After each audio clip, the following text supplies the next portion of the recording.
11:17 p.m. tonight, we had several vehicles traveling eastbound on Flamingo. Officers were at the Maxim Hotel investigating a stolen vehicle. Officers were at the Maxim Hotel investigating a stolen vehicle when they heard several gunshots being fired down below. The judge made Vegas PD produce an inventory of everything that is in the case file. Vegas had to then explain under what circumstances were they entitled to hold the records.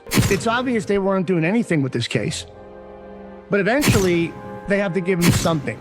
There are 2,500 pages on this case, and they released two pages. What are you going to get out of 2 pages? So eventually, the Vegas PD loses this case. The disclosure from Vegas PD was no surprise to anyone following this investigation. In fact, we learned, for example, that Vegas PD hadn't done a recorded interview with a witness since 1997. The bosses tell the investigator how they would like to see this handled. So they dump 2 pages on him, and the Vegas PD appeals the case. But they're scrambling around trying to find something to make it look like, oh yeah, we're still on this. We're still looking. But they're not. Vegas appeals the case and they lose. So what do? They take it all the way up to the Supreme Court. And guess what happens? They lose again.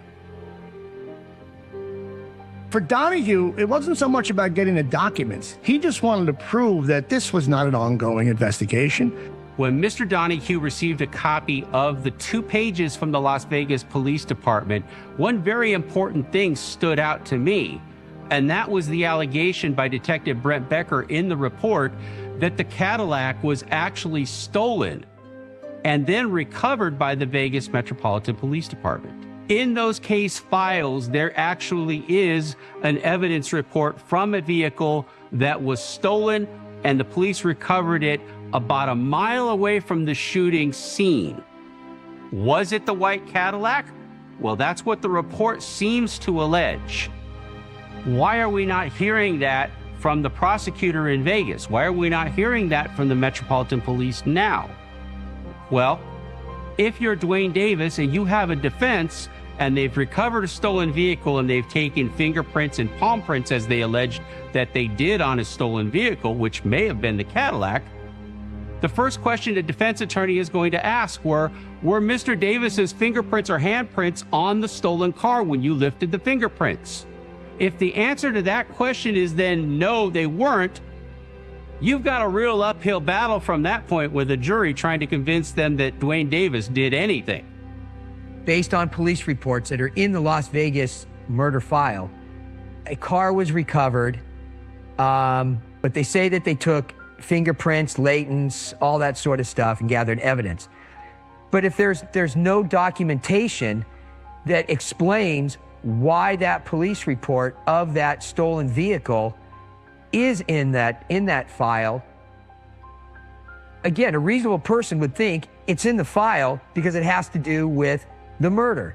But why there isn't, I know in the FBI we would have what's called an insert, and it would basically be a description with the document attached to it behind, so you don't just throw a document in the case file and everybody's looking at this going like, well, what the hell is this all about? You have an insert that describes what that document is or what that piece of evidence is, and obviously why it has something to do with being put in the case file. And you might ask yourself, well, then why wouldn't they just come out and say that the white Cadillac was stolen? If this was just, I'm assuming in Las Vegas, there's probably crazy shit that goes on, such as stolen cars and all that all the time. Why was this particular stolen car put into this murder file, and the fact that it was recovered in close vicinity and in a close time frame of this murder? There's really only one reason you can really conclude why it was put in this file. It had something to do with the murder. Officers were at the Maxim Hotel investigating a stolen vehicle.